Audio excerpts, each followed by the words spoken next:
ওয়ালাইকুম আসসালাম। আলহামদুলিল্লাহ। আলহামদুলিল্লাহ, আমিও ভালো আছি। সবাইকে রমজানের শুভেচ্ছা। ধন্যবাদ।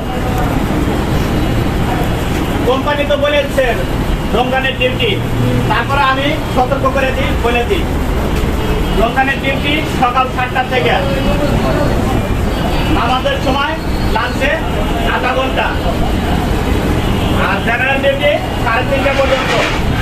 আর অতিরিক্ত ডিউটি করালে মনে করছে এটা কোম্পানি তো ডিসকাউন্ট দিচ্ছে এই 5:40 থেকে 6:40 পর্যন্ত 1 ঘন্টা টাইম, ইফতারের টাইম 1 ঘন্টা। আর ওদিকে কয়টা ছুটি হবে জানি না। আর সবাইকে 30টা রোজা রাখার জন্য অনুরোধ করা গেল। সবাই 30টা রোজা রাখবেন ইনশাল্লাহ। ইনশাআল্লাহ। এর ভিতরে অনেকেই আছে সমস্যা থাকতেই পারে,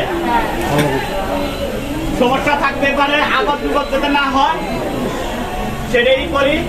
সমস্যার কারণে যে কিছু জনের সবার তো সমস্যা হয় না, কিছু কিছু লোক কিছু বলতে মেয়েদের একটু সমস্যা হয়। ছেলেদের তো কোনো সমস্যা নাই। ছেলেদের সমস্যা আছে না? তোমাদের সমস্যা কি আমি বলে দিই। বিড়ি খিদা লাগে গালি সমস্যা না, ঠিক আছে? এই সিগারেট খাওয়াটা কিন্তু সমস্যা না। 1 মাস সিগারেট না খেলে কিন্তু কিছু হবে না। দেখ, সবাই 30টা রোজা রাখবেন ইনশাআল্লাহ। মূল কথা বলে দিই, কোম্পানিতে সব তো বলে দিছে। আমার অরিজিনাল কথা বলি, কোম্পানিতে অন্য কথা বলে নাই। সকাল 7টার জাস্ট টাইমে পাঞ্চ করতে হবে, জাস্ট টাইমে ফ্যাক্টরি ঢুকতে হবে। এটা তো অরিজিনাল কথা।